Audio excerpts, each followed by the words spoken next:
Бәріне сәлем достар. Бүгінгі сабақта біздер Git-ті үйренетін боламыз. Git дегеніміз ол тегін және open source версияларды басқаруға арналған система. Яғни оны көптеген ірі компаниялар пайдаланады. Негізі барлық бағдарламалаушыларға оны білген шарт болып есептеледі. Енді оның документациясына өтейік. Оның документациясында көріп тұрғанымыздай өте көп командалар бар. Бірақ біз бұл проект барысында өзімізге керек командаларды ғана үйренеміз. Мысалы, қазір өзіміздің проектімізге өтейік, және мен мынандай шпаргалка жазып қойдым. Осы жерде біздер Git-ті үйренуге тырысамыз. Яғни Git-тің мынандай этаптары бар: workspace, staging, сосын local repository. Мысалы, оны мен былай бөлдім: modified, staged, committed деген 3 бөлімі бар. Modified, яғни сіздің кодыңызды өзгерткен кезде ол өзгерді деп тұрады. Қазір ең алдымен осыны біртіндеп түсінейік. Ең бірінші команда үйренетін ол git init, яғни инициализация. Біз проектімізге Git-ті қостық. Сол кезде байқаған нәрсеміз, мына файлдардың барлығы жасыл түске өзгерді, және мына жерде 6000 деп тұр. Яғни 6000 файл қазір осы 6000 файлдың, 6412 файлдың өзгерісі Git-пен басқарылады. Яғни қай жерде қандай код қосылды, немесе өшірілді, соның бәрін Git көрсетіп тұратын болады. Оны көру үшін біздер git статус дейміз. Git статуста міне қай файлдар, қандай папкалар өзгеріске ұшырағанын көрсетіп тұр. Бірақ мына 6400 файлды біздер қосқан жоқпыз. Кейбір файлдар бұл жерде кэшті білдіреді, кейбір файлдар виртуалды ортаның файлдары. Бұның барлығын репозиторияға салу міндетті емес. Сол үшін біз өзімізге керек файлдарды қосу керекпіз. Олай жасау үшін gitignore файлын ашамыз.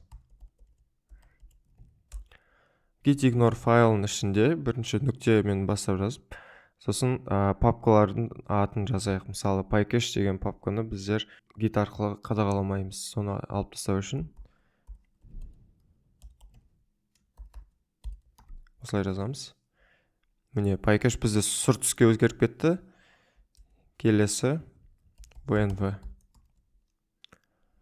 VNV-да бізде сұр түске өзгерді. Бұл файлдарды алып тастау себебіміз, кэштар жиі өзгеріп тұрады. Сіздің әрбір кодыңызды өзгерткен сайын, ал мына жерде VNV ол әрбір программаның, әрбір проекттің өзінің виртуалды ортасы болу керек. Сол виртуалды орта әрбір серверде өзінікі болу керек.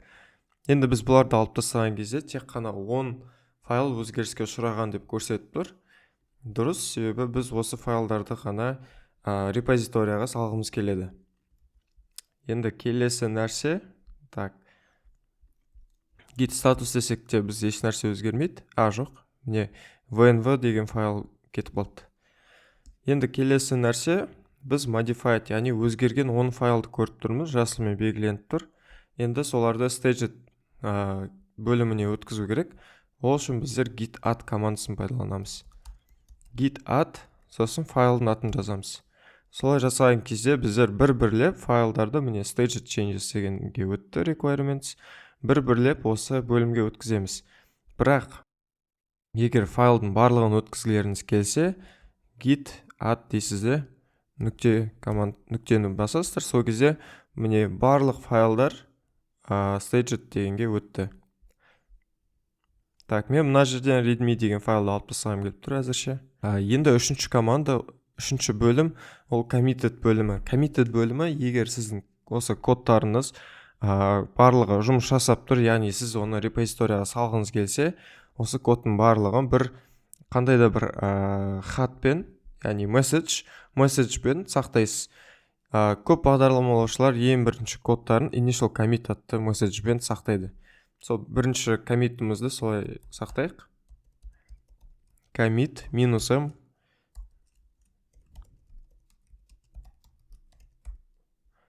Міне біздер commit жасадық. Бұл commit жасағаннан кейін бізде файлдарымыз өтіп кетті. Біз мына жерде committed бөлімін көрмейміз, бірақ оны көру үшін git log деп жазамыз. Яғни міне initial message, менде commit-тің хэші бар, автор, және мына жерде commit жасаған уақыт тұр. Енді терминалымыз тазалап, келесі командаға өтейік. commit message'ді біз initial commit деп жаздық, бірақ егер жаңа бір файл или функция бір қосқан болсаңыз, add new function мысалы, өзгерткен болсаңыз, update, мысалы өшірген болсаңыз, delete, және бір нәрсеге fix жасасаңыз, fix деп, осы сияқты тағы солай жазсаңыз да болады. Бұл программалауда best practices болып есептеледі. Негізі бағдарламалаушылар add деген орнына added деп жазады, update деген орнына updated деп жазады. Бірақ мен кеңесім сіздер осылай add, update, delete, fix деп бас әріппен және бұйрық райдағы етістік көмегімен жазғандарыңыз дұрыс. Және көбінесе ағылшын тілі пайдалану керек. Сіздер код жазғанда сол осы коммиттерді көріп, келесі бағдарламалаушы сіз осы коммитпен не істегеніңізді көре алады. Мысалы, менде readme деген файлға коммит жасаған жоқпын. Сол файлға бірге коммит жасап жіберейік. Ол үшін мен былай жасаймын. Git add readme. Енді оның статусын тексереміз. Статус мінекей жасыл болып тұр. Яғни жасыл деген сөз ол коммит болуға дайын тұр деген сөз. Коммит дегенді сіздер бір кодтың скриншоты деп есептесеңіздер, сол скриншоттың файлдың атын, мысалы, кез келген атпен атап қойға болады. Сол түсініктірек болу үшін мен міне осындайды атауларға кеңес берем. Және біздер осыны git commit -m add readme md деп сақтайық. Міне коммит жасадым. Енді яғни бұл не болды? Барлық өзгерістеріміз коммитті кезеңіне өтті. Оны тексерсек, бұл біздің тармақта ешқандай коммит болатын өзгерген код жоқ. Мысалы, кез келген бір файлды алып өзгеріс жасайтын болсам, мына жерде көріп тұрғандарыңыздай мен өзгерген кодым жасылмен шығып тұр. Ал мен мына біреусін жай ғана кетіріп тастайтын болсам, мұнаның үстін басып біздер қызылмен қай нәрсе өшірілгені және жасылмен қай нәрсе қосылғанын көрсек болады. Бірақ мен бұларды артқа келтірейін және келесі кезеңге өтеміз. Келесі кезең, яғни оны қашықтықтағы репозиторияға push жасау керекпіз. Ол push жасау үшін біздер алдымен бір нәрселерді жасау керекпіз. Алдымен gitlab.com-да біздер аккаунт ашамыз. Аккаунт ашқаннан кейін ол жерде жаңа группа ашамыз. Жаңа группа, егер сіздерде көп проектіңізде үлкен микросервистер, фронт жағы, жаңа бэкенд жағы бар бір жерде тұратын болса, оның барлығын бір группада сақтаған дұрыс. Мысалы, группаның атын суреттер group деп қоям. Ол проектімізді private деп ашамыз, себебі оны өзімізден басқа ешкім көргенін қаламаймыз. Роль, мына жерде мысалы тағы да сұрақтар тұр. Оларсыз құрастырып көруге болады. Міне суреттер group. Енді осының ішінде жаңа проект бастаймыз. Жаңа проекттің атын суреттер деп қоям. Мына жерде группа, егер көрінбей тұрса, группаңызды таңдайсыз. Және мына жерде тағы да біз private белгілейміз. Мына жерде бізде readme деген файл бар. Сол үшін мына файлды алып тастай саламын. Проектті құрастырғаннан кейін келесі нәрсені жасаймыз. Осы GitLab-тағы проектпен біздің локалды машинада өзгерткен файлдарымызды екеуін байланыстыру керек. Оны байланыстыру үшін мына жерде код деген жерде clone with SSH дегенді көшіріп аламыз. Және мына жерде git remote -v деп тексереміз. Git remote деген жаңағы қашықтықтағы бізде кодымызды салатын жер бар ма, жоқ па деп тексеріп жатырық. Ол бізде көріп тұрғанымызда еш нәрсе қайтарып тұрған жоқ. Соны қосу үшін, немесе мына жерде де сіздер командалар дайын тұр, соларды пайдалансаңыздар болады. Немесе сіздер git remote add origin және жаңағы көшіріп алған SSH-ымызды қоямыз. SSH. Яғни бұл жерде біздер жаңағы қашықтықтағы GitLab-пен өзіміздің кодымыздағы проекттерді бір-біріне байланыстырып жатырмыз. Енді git remote -v десек, fetch және push командалары үшін арналған репозиторияның жолы тұр. Осы репозиторияға енді кодымызды салу керекпіз. Ол үшін біздер git push, мына жерде бар, git push origin және тармақтың атын жазамыз. Енді бұл жерде маған айтып тұр, бұл жерге, бұл репозиторияға бізде доступ жоқ. Осы доступты алу үшін біздер өзіміздің аккаунтымыздың үстін басамыз, preferences дегенді басамыз, және SSH case деген жерге өтеміз. Көріп тұрғанымыздай, менде ешқандай SSH кілт жоқ. SSH дегеніміз ол протокол, осы протокол арқылы салатын боламыз. Мысалы, көрсете кетейін, бұл Secure Shell протокол деп аталады, яғни біздің сервермен аутентификация жасау үшін пайдаланылады. Және осы аутентификация барысында біздер кілт құрастырамыз. Ол кілтті құрастыру үшін мына команданы көшіріп аламыз. Және бізге қай файлға сақтау керегін көрсетіп тұр. Мынау жолы және IDRSA деген файлға сақтауды көрсетіп тұр. Enter басамыз, және мына жерде бізде пароль сұрап тұр. Пароль, егер сіздер парольді қай кезде сұрайды? Бұл барлық кезде сұрайды, бірақ сіздер оны қай кезде пайдаланасыздар? Егер сіз жаңадан push жасаған кезде, немесе жаңадан pull жасаған кезде, сол репозиторияға осы парольді тексеретін болады. Бірақ егер сіз компьютеріңізбен тек өзіңіз пайдаланатын болсаңыз, онда бұл жерге пароль қойып керек емес. Ал егер сіздің компьютеріңізді және проекттеріңізді басқа адам көріп, басқа бір өзгерістер енгізе алуы мүмкін болса, онда пароль қоюға кеңес беремін. Қазір мен пароль қоймаймын, Enter'ді басам, және тағы Enter басам. Міне бізде енді бұл жерде публичный және приватный екі кілт құрастырылды. Публичный кілт, яғни осы кілтті мен серверге бере алам. Бұл публичный кілтпен бөлісуге болады. Ал приватный кілт сіздің компьютеріңізде, яғни серверіңізде болған дұрыс. Енді кілтті көру үшін мына жолды көшіріп алып қоямыз. Мынау менің, яғни публичный кілтім. Осы кілтті мен GitLab'ға қосам. Мына жерде уақытын берсеңіздер болады, бірақ мен бұл уақытын алып тастаймын. Яғни осы кілтті қостым. Осы кілт арқылы енді біздер push жасасақ болады.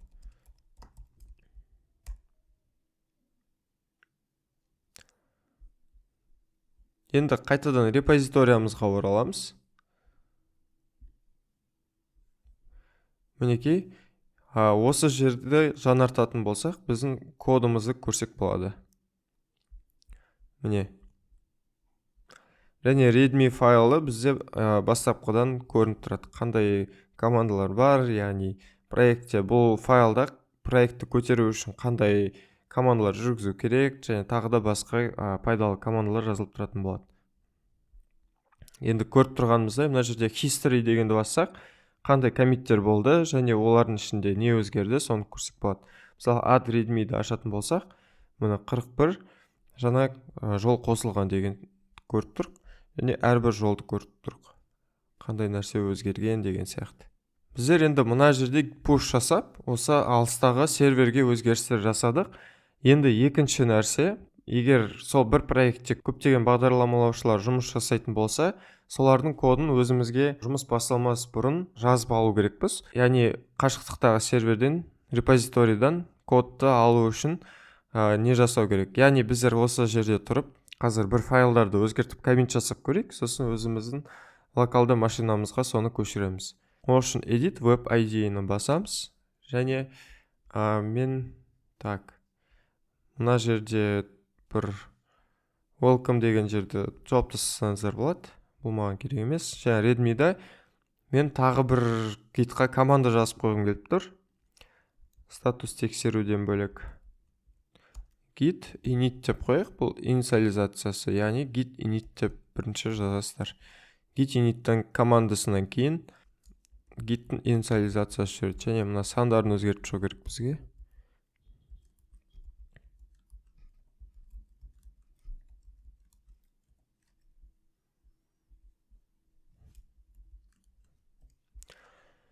Осы сандарын өзгерткеннен кейін енді сақтау батырмасын басу керек. Commit жасау керекпіз.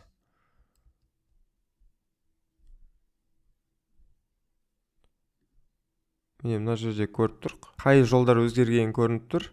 3 деген нәрсе 4-ке айналды деген сияқты. Және осыны алып, мен мысалы commit message жазам мына жерге. коммиттің атын не деп жазуға болады? Мысалы add new git command деп жазам. Яғни толық жазып қойсаңыздар болады. Бірақ commit месседждардың көбісі қысқа нұсқа болу керек. Яғни 50 символдан аспау керек деген сөз. Commit to main'ді басамыз. Ал бұл жерде бізге commit main'ға жасап, яғни бұл main деген тармақ бізде негізінен productionға пайдаланылады. Және алдымен біздер жаңа тармақ қосып үйренейік. Мына жерде оң жағында branch дегенді басасыздар. Сосын new branch дегенді басамыз. Атын develop деп қоямыз. Яғни біздің барлық бағдарламалау кодымыз бірінші developқа түседі, сосын main'ға түседі. Яғни develop бізде разработкаға арналған тармақ. Create branch'ті басам. Міне develop. Тармағын ашқаннан кейін осы жерде қайтадан edit code, web IDE. Осы жерде ашамыз қайтадан. Readme файлына кодымызды қоямыз. Және өзгерген жерді қарайық. Енді commit develop to developқа commit message жасамыз. Add new command git command to readme деп жазайық. Commit to develop'ты басам. Commit жасалынды. Енді біздер history'ға барып тарихын көрсек болады. Мына жерде көріп тұрғаныңыздай git add new git command деп жаңа commit пайда болды. Ішіне кіретін болсақ, сол коммитта не өзгергенін көрсеңіздер болады. Енді кішкене түсініктірек болған шығар. Commit дегеніміз не және ол не үшін дұрыс атау керек. Мына өзгерістер, бірақ мен мына локалда машинамда жоқ. Өйткені мен оны әлі алмадым да. Оны яғни өзімізге жазып алуымыз керек. Ол жазып алу командасы git pull деп аталады. Мына жерде мен develop деген тармақ үшін бөлек командаларды көрсеттім. Мысалы, біздер былай жасаймыз. Git branch. Бізде мысалы git branch деп жазатын болсақ, локалды машинада қандай тармақтар бар, соны ғана көрсетеді. Менде main ғана бар. Ал бірақ бізде репозиториямызда develop және main деген екі тармақ бар. Мен бұны алу үшін git fetch деп жазам.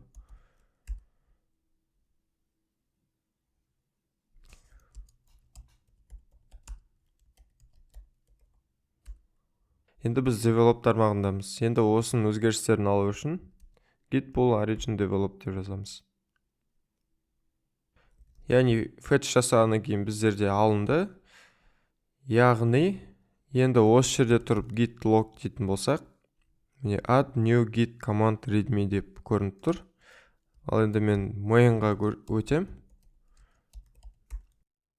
Және осы жерде git log десем, ол жерде жаңағы біздің коммитіміз жоқ. Және өзгерістеріміз де жоқ. Ал develop'та бізде жаңа өзгерістеріміз бар. Міне, жаңа өзгерістерді көрдік. Яғни осылай жұмыс жасайтын боламыз. Егер конфликттер болған кезде, оның әртүрлі шешу жолдары бар. Git merge немесе rebase деген екі команда бар. Сол командаларды пайдалансаңыздар болады. Rebase деген ол барлық коммиттерді уақытымен, яғни тізбектеп береді. Ал merge болса, ол бір-бірлерімен беттестіріп жіберуі мүмкін. Ал rebase командасында тармақтар бір-бірімен бір ретте ғана реттілікпен түсетін болады. Бұл курста біздер бұл командаларды пайдаланбаймыз. Себебі біздер тек өзіміз ғана код жазатын боламыз. Ал егер көп командамен жазатын кезде, осы командаларды бірге үйреніп алған жөн. Жалпы енді біздер өзіміздің проектімізді қашықтықтағы репозиторияға салдық. Осы репозиториямен енді алдағы уақытта жұмыс жасайтын боламыз.